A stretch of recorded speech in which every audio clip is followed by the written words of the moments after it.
when we lose confidence in the air that we breathe, when we lose trust in the water that is our life source, when we find ourselves in a situation where we start to look at friends, relatives, family members, our neighbors, the people we work with, as threats, as weaponized virus carriers, we start to lose our way of life. Our society starts to crumble. We live in fear, and that is unacceptable.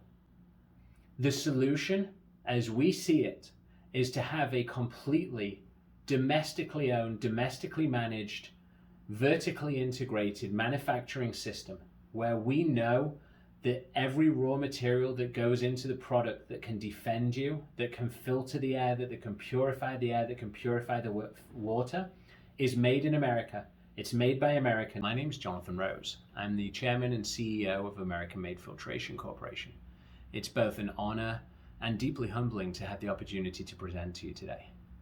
First of all, I want to introduce you to the American-made Filtration Corporation. We are an American-owned and American-based manufacturer of melt-blown and spun-blown fabrics that have unique chemical compounds and properties that allow them to self-sterilize or deactivate pathogens in less than 5 minutes.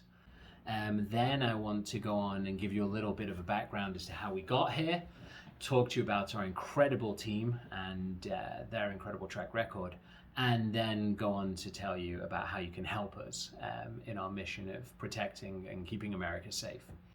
So to give you a little bit of background, when COVID first hit, I was on the board of a large company that had about 6,000 employees in China. We started doing our disaster recovery planning back in November and December of 2019. And what was incredibly evident to us was clearly going to be a global pandemic, that all the high quality masks were taking a German fabric, and it was a very inefficient supply chain, gross inefficiencies. But also, much more important to us, there was a huge national security implication. When you have a product that is moving around the globe and is made in many different places, and many different places have the ability to impact or touch that product, the risk of contamination or the risk of substitution of an inferior quality product becomes incredibly, incredibly high. And this became something that was really fundamentally important to us. How do we solve this problem? How could we make sure that the products were safe? To give you an idea or an inclination of this, from our understanding, about 40% of the masks that have been shipped to the US, primarily from China, have been made of substandard materials. And the reason I think that this has happened is what we saw in the early days of COVID was China basically banned the shipment outwards of its high quality German fabrics that they were receiving. They kept them all domestically. And then Germany actually stopped shipping their product to China and kept it domestically while they met their own demands, where a country is using a methodology of unconventional warfare and has chosen to attack the population, and we are buying our primary defense mechanism or our primary defense to that from the country that actually started the attack. So potentially in the future it became a huge problem. So we started to look at how to resolve this. And what we did was we sat down with the manufacturers of the major machines. They're enormous machines. They're very, very expensive. They're in the sort of $12 to $50 million range per machine. And we started looking at how long it was going to take to get hold of machines, when they could be shipped, and how many you could buy, and also the efficiencies of manufacturing that way. At the time, we're 18 months out, and everyone thought we were a little crazy, but are now due for delivery, and we obviously a pandemic that's still going on. We see that the virus is mutating. There's a double mutation in India, there's the English mutation, there's the Brazilian mutation, which seem to be requiring booster shots or adjustments to any vaccines to make the vaccines effective against them. So we see a long-term requirement for masks. We also saw a very, very interesting characteristic that happened very early in the days in New York, where buildings would have a central air system, an air handling system, and if one person got sick in the building, it very rapidly spread throughout the building and contaminated everyone. We heard a story out of China of an ice cream plant where the plant used contaminated water, and the water very rapidly spread the COVID-19 and the pathogen through a large population of people who used and consumed the ice cream. So we're seeing an incredible need to filter air and water to a very high quality, and the way to do that obviously is with the right filtration fabrics. And we actually have done a deal with a research and science team and a patent holder on a product that actually deactivates COVID and other pathogens within 5 minutes of contact. And when you put that in perspective, that in the situation of hospitals, cruise ships, airplanes, military installations or facilities, and foreign offices, you would basically be recycling the air every 5 minutes with a much higher degree of purity and without airborne pathogens, which would be quite groundbreaking and game-changing. So this is what we're looking to do. We're looking to build a plant in Texas with about 30 machines, 20 to 30 machines, depending on how much funding we can receive. The economies of scale on this are critical because when you do it with 1 or 2 machines, it's not actually economically viable. There have been a variety of people have tried it. There are only about 6 or 8 of these machines domestically to the US, but a variety of people have tried doing it with 1 or 2 machines and it just doesn't work. You need a lot of machines, you need trains, you need a lot of infrastructure, you need silos with pneumatic conveying. It's a very complex process. We have hired some of the best people in the business and they are working with us. We've designed the plant, we have designed the pneumatic conveying systems. We actually have a deal on a plant that we're looking to build from a greenfield, which is going to take about 9 months. The machines are due to be delivered around then, and then they are actually on a full contract with the Germans who will be installing them, setting them up, making sure they work, guaranteeing supply, guaranteeing quality, guaranteeing uptime, and will actually be working with us to maintain the machines and train all of the staff on them. They will also have real-time monitoring to make sure that the fabric being produced is actually the best and highest quality fabric, and a variety of other processes that will make sure that the fabric and product that comes out of our plant is the best building block that's available for anything that we need in America. We will be selling directly to the government for end products, so N99 masks, HEPA filters, air filters. We will also be supplying US government prime contractors and anyone who is looking to make water filtration products, air filtration products, masks, etc., that use our raw materials. And we have built the most incredible team. Some of our team members are going to introduce themselves to you, but we've taken captains of the military, of science, of finance and capital markets, and we've brought everyone together in a very harmonic team who are going to introduce themselves now and tell you about their skills and their skill sets. Hi, I'm Linda Brzezinski, co-founder and chief operating officer for American Made Filtration Corp.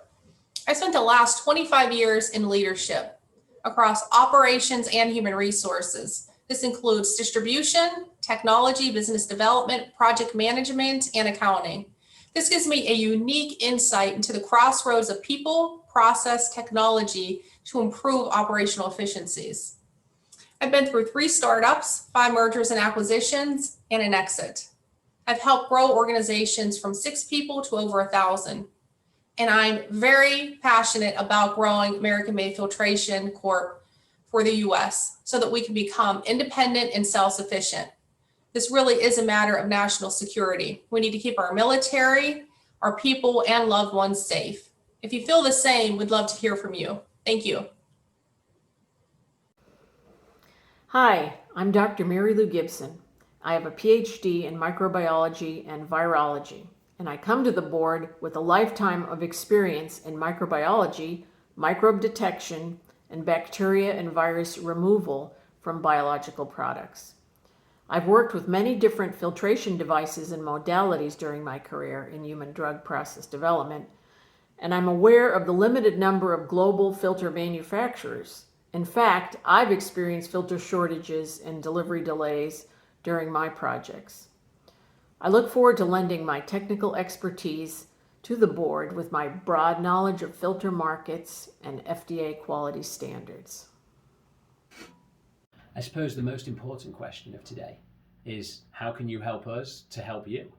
And the answer to that is very simple. We are looking to the public domain, we are looking to the government to provide grants and to provide loan facilities. The plant that we are building is incredibly capitally intensive. Our plant is going to cost $320 million to build. We can do it with less. We can start with 80 million and get the initial infrastructure and the initial sets of machines in place and use debt financing and cash flow operating income to continually increase and improve the plant over a period of years. However, if we are looking for a very, very quick ramp up and to be operating at full capacity within the next 24 to 36 months, we would require a minimum of 160, but ideally $320 million of investment. Blown and spun blown machines operate for about a 30-year life cycle, 30 to 40 years.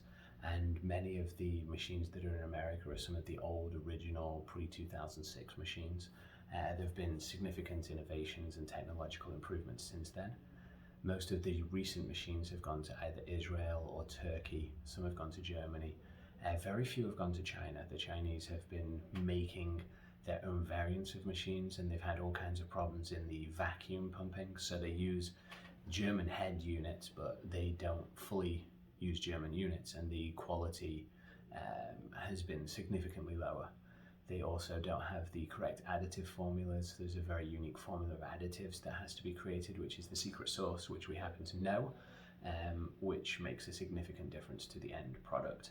There is virtually no domestic production of melt blown and spun blown fabrics within the US. Almost all the companies, while being American, are actually doing the melt blowing and the spun blowing offshore, and are then importing the product to America where they can assemble in America. So there's a difference between an American made product and an American assembled product. When COVID hit, Israel really led the way, and they basically went out and built exactly what we're building. It was a completely self-sustaining, self-sufficient plant that operated from start to finish and was vertically integrated. If you look at melt-blown fabrics and spun-blown fabrics and how they're manufactured in the world, there is basically a valley in Germany that has multiple plants doing this, and that's all that they do. They specialize in it, and there's tens of thousands of products that are serviced by their output. The reality of the situation is that there are a handful of machines that are dotted around the world. We actually have a list of where every machine is on Earth. Most of them are 20 to 30 years old. Turkey's just put together a new setup with 4 brand new machines going into one factory. But to do it on the scale that we need in America, to do it with the efficiency that we need to create a system that's going to operate and function properly, we need to have at least 20 to 30 machines in one building. The building needs to be hermetically sealed, it needs to be dedicated to this, it needs to have a positive pressure environment, it needs to have redundancies in power. We're going to have solar, wind power and backup generators. Everything will be done. We're actually going to have accommodation on site. Most of our employees will be veterans or females, and we will have healthcare on site, we will have food on site, we will have accommodation on site. We are building the site with multiple redundancies, so we have silos that can operate for at least 14 days. So should there be a storm or some kind of event, we'll be able to continue manufacturing and continue running. Everything has been built for redundancy. I want to run through a little about what the money will be invested in and what we're building. The plant is a 600,000 square foot plant in Dayton in Texas. We will have 2 sets of train lines running into it. We have 2 train sidings. We have the largest supply of PP 1500, which is the raw material, is actually stored in the train yard, which will be adjacent to the property. We are building ultimate backup and redundancy. We have solar power, we have wind turbines, we have alternate generators. We have our own separate building. The building will be hermetically sealed and will be a positive pressure environment, so no contaminants can enter the building. The staff will be on site. The building will be running 24 hours a day, 7 days a week, 365 days a year. The majority of our employees will either be veterans, disabled veterans, or women. We're looking at employing all of the right people. we are creating a facility that has its own gym. It's going to have accommodation on site so that should there be a storm or any kind of situation, the plant can keep running. There will be food and catering on site. There will be a creche on site. We intend to look after the employees, and we should be creating about 1,400 jobs, maybe 1,600 jobs, and the plant will run 24. One of the big questions always with capital intensive infrastructure style programs or projects like this is where the ROI is, where the return on investment is.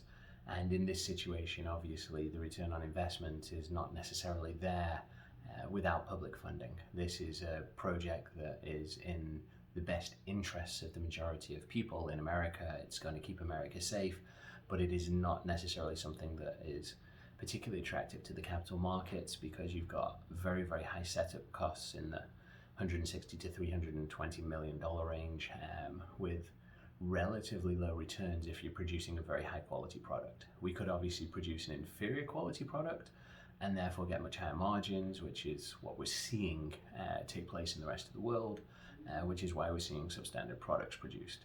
The fabric and filtration layers are the underpinnings, they're the building blocks of all good filtration, and machines have to run about 30% slower to get you to the 99.95% filtration versus the 95% filtration, which is why we see so many 95% masks, 95% HEPA filters and air filters. But the added increase in quality, the added increase in filtration does have a dramatic impact. And when we're looking at protecting key installations and people's health and people's livelihoods and people's longevity, it really isn't an area that we can choose to compromise. And I think that this is one of those situations where we kind of have to put profits aside and have to put return on investment aside to create the best quality product, the healthiest product and the safest product to protect the most people, especially those that are in danger and high vulnerability, older communities,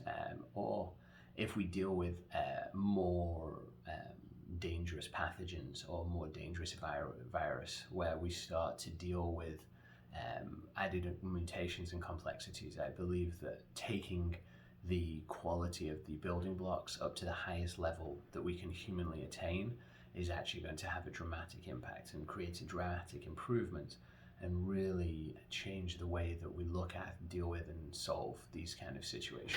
I think it's always important to address the elephant in the room, which would be my accent.